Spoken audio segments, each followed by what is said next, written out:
Lukas pasal 7. Setelah Yesus selesai berbicara di depan orang banyak, masuklah ia ke Kapernaum. Di situ ada seorang perwira yang mempunyai seorang hamba yang sangat dihargainya. Hamba itu sedang sakit keras dan hampir mati. Ketika perwira itu mendengar tentang Yesus, ia menyuruh beberapa orang tua-tua Yahudi kepadanya untuk meminta supaya ia datang dan menyembuhkan hambanya. Mereka datang kepada Yesus, dan dengan sangat mereka meminta pertolongannya. Katanya, "Ia layak engkau tolong, sebab ia mengasihi bangsa kita, dan dialah yang menanggung pembangunan rumah ibadat kami." Lalu Yesus pergi bersama-sama dengan mereka. Ketika ia tidak jauh lagi dari rumah perwira itu menyuruh sahabat-sahabatnya untuk mengatakan kepadanya, "Tuan, janganlah bersusah-susah, sebab aku tidak layak menerima Tuan di dalam rumahku.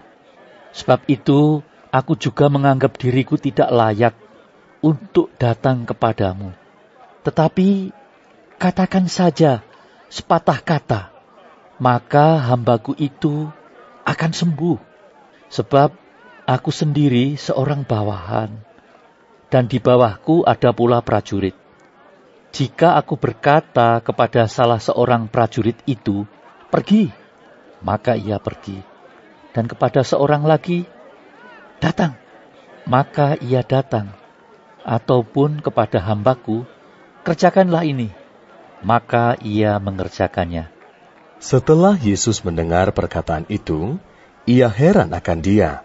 Dan sambil berpaling kepada orang banyak yang mengikuti dia, ia berkata, "Aku berkata kepadamu, iman sebesar ini tidak pernah aku jumpai, sekalipun di antara orang Israel." Dan setelah orang-orang yang disuruh itu kembali ke rumah, didapatinyalah hamba itu telah sehat kembali. Kemudian Yesus pergi ke suatu kota yang bernama Nain. Murid-muridnya pergi bersama-sama dengan dia, dan juga orang banyak menyertainya berbondong-bondong. Setelah ia dekat pintu gerbang kota, ada orang mati diusung keluar. Anak laki-laki, anak tunggal ibunya yang sudah janda, dan banyak orang dari kota itu menyertai janda itu. Dan ketika Tuhan melihat janda itu, tergeraklah hatinya oleh belas kasihan. Lalu ia berkata kepadanya, "Jangan menangis." Sambil menghampiri usungan itu, ia menyentuhnya. Dan sedang para pengusung berhenti, ia berkata, "Hai anak muda, aku berkata kepadamu, bangkitlah." Maka bangunlah orang itu dan duduk dan mulai berkata-kata, dan Yesus menyerahkannya kepada ibunya. Semua orang itu ketakutan, dan mereka memuliakan Allah sambil berkata, "Seorang nabi besar telah muncul di tengah-tengah kita, dan Allah telah melawat umat-Nya." maka tersiarlah kabar tentang Yesus di seluruh Yudea dan di seluruh daerah sekitarnya.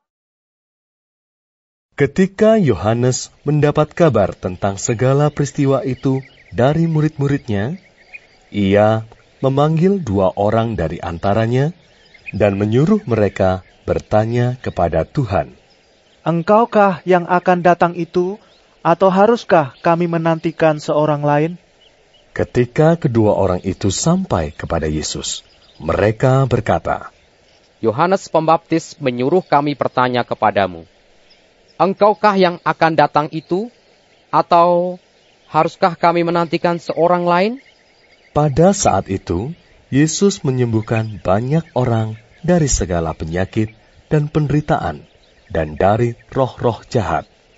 Dan ia mengaruniakan penglihatan kepada banyak orang buta.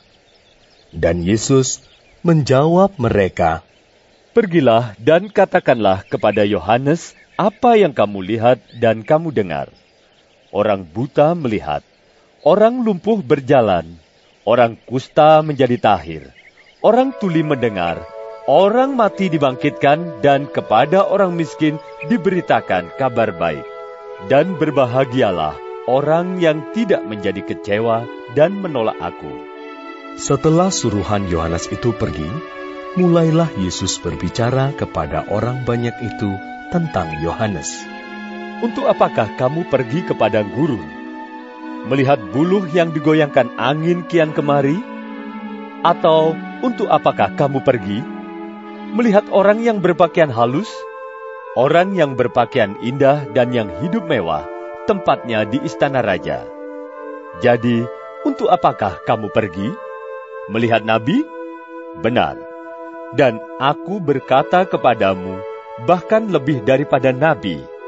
Karena tentang dia ada tertulis, lihatlah, aku menyuruh utusanku mendahului engkau. Ia akan mempersiapkan jalanmu di hadapanmu. Aku berkata kepadamu, di antara mereka yang dilahirkan oleh perempuan tidak ada seorang pun yang lebih besar daripada Yohanes. Namun, yang terkecil dalam kerajaan Allah lebih besar daripadanya. Seluruh orang banyak yang mendengar perkataannya, termasuk para pemungut cukai, mengakui kebenaran Allah, karena mereka telah memberi diri dibaptis oleh Yohanes. Tetapi orang-orang Farisi dan ahli-ahli Taurat menolak maksud Allah terhadap diri mereka, karena mereka tidak mau dibaptis oleh Yohanes. Kata Yesus, dengan apakah akan kuumpamakan orang-orang dari angkatan ini, dan dengan apakah mereka itu sama? Mereka itu seumpama anak-anak yang duduk di pasar dan yang saling menyuruhkan, kami meniup suruling bagimu, tetapi kamu tidak menari. Kami menyanyikan kidung duka, tetapi kamu tidak menangis. Karena Yohanes Pembaptis datang, ia tidak makan roti dan tidak minum anggur, dan kamu berkata, ia kerasukan setan. Kemudian Anak Manusia datang, ia makan dan minum, dan kamu berkata, lihatlah, ia seorang pelahap dan peminum, sahabat pemungut cukai dan orang berdosa. Tetapi hikmat dibenarkan oleh semua orang yang menerimanya.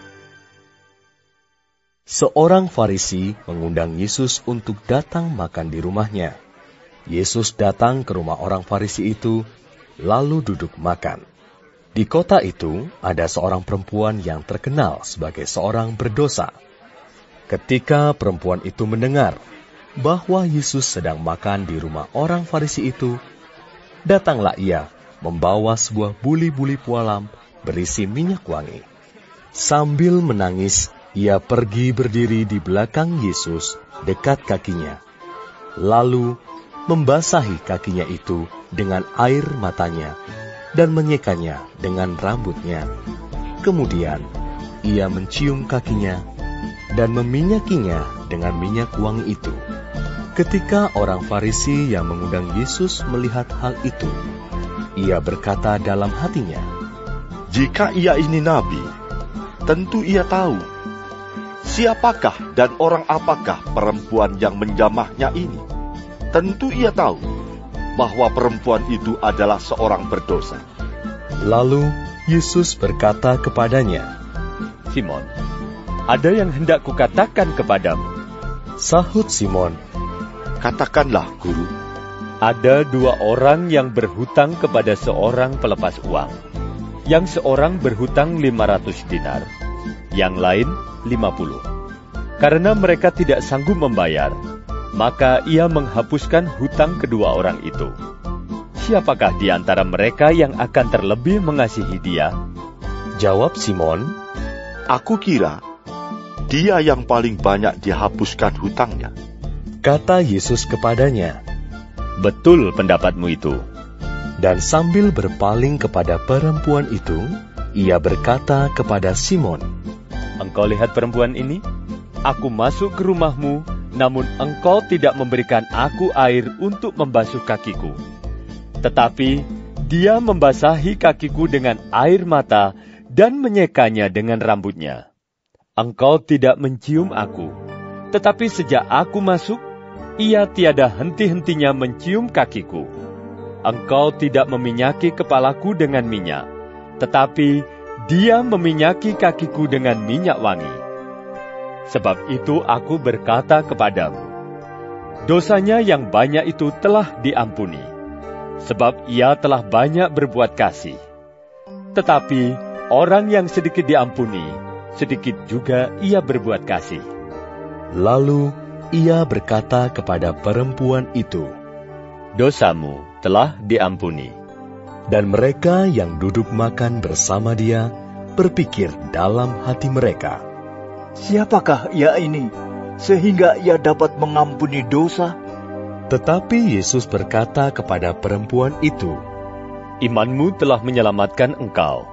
Pergilah dengan selamat.